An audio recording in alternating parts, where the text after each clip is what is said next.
Last night I had a dream based upon the theme, matter can be neither created nor destroyed. And after I woke up, I started thinking about it. This is called the law of conservation of mass energy.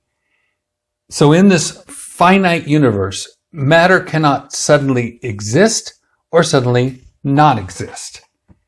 It can only change its state. Water can be boiled to steam or frozen to ice, but the matter still remains in some form. That got me to thinking, what if you could make matter disappear? Where would it go?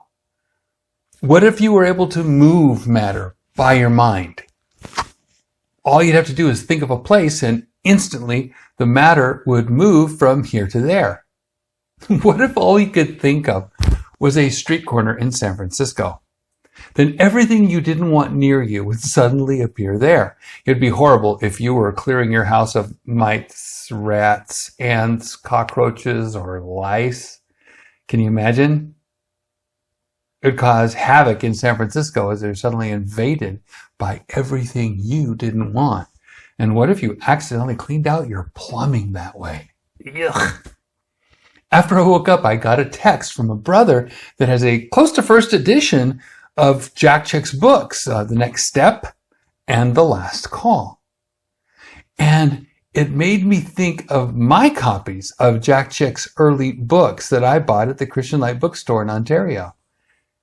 I lost them all the way back in the 1970s. But then, there's God. Hi, I'm David Daniels from Chick Publications. God knows where everything is. Absolutely everything. Let's say some of my first editions got thrown in the trash, water damaged, or burned. Their matter still exists, and God could miraculously reassemble them and give them back to me, I suppose. But God has a better way. God knows both what we need and what He wants us to have. And if we've messed up one, He knows where another one is just like it. And He can bring it into our life. For example, in the spring of 1981, I started at Pacific Christian College in Fullerton, California. One day after class, I saw, but didn't know, Deborah. She was talking to our professor, Cora Alley.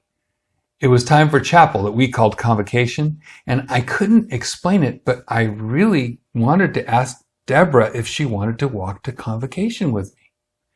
But she kept talking to Professor Alley. I failed. They kept talking, and I went to convocation alone. Well, God already knew where the pieces were, so to speak. I didn't know it, but God had already set us up together. Back in early February, Deborah had seen me on campus registering for classes, clinging to my New American Standard Ryrie Study Bible with what she called scared doe eyes. She'd been listening to a Jews for Jesus song called Hineni from Here I Am I, Send Me from Isaiah 6 verse 8. God gave Deborah spiritual insight right there. In her heart, looking at me, she said to God, Lord, it looks like his mind has been a battlefield. Lord, help the guy. And if you want to use me, here I am. Of course, God heard her. Do you see how God sets things up? It gets even better. Sometime during registration, people at the college randomly assigned males and females to write to each other to break the ice. It was called Secret Brother, Secret Sister. One student would take on a secret identity and write to the other student of the other gender. Then the other student would spend the semester as they wrote back and forth trying to figure out who is writing to him or her before the revealing party at the end of the semester.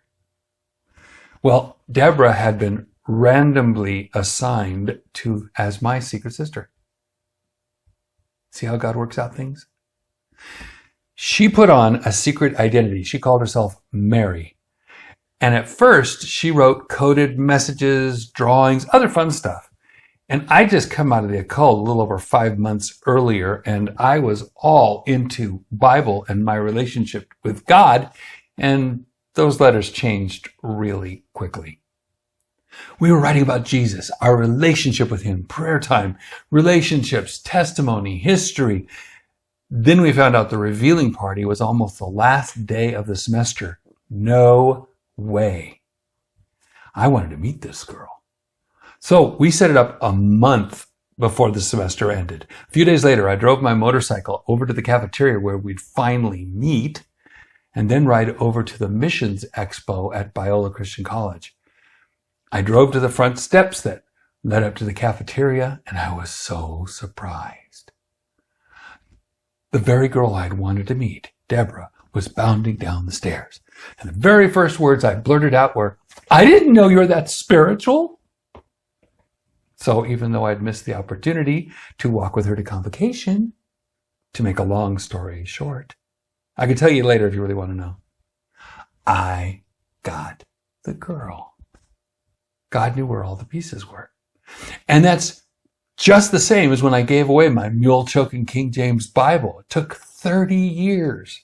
But when I got the one I have now, it was the same edition, same printing, in the same kind of box, still in the shrink wrap.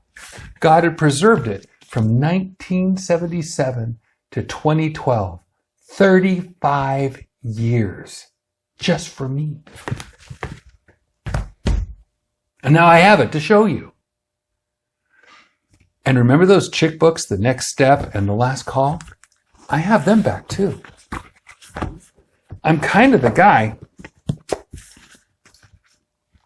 in charge of Jack Chick's legacy. I've pretty much got them all. Oh. Matter can be neither created nor destroyed. But even if we or others mess things up, God knows where all the pieces are. And identical copies too.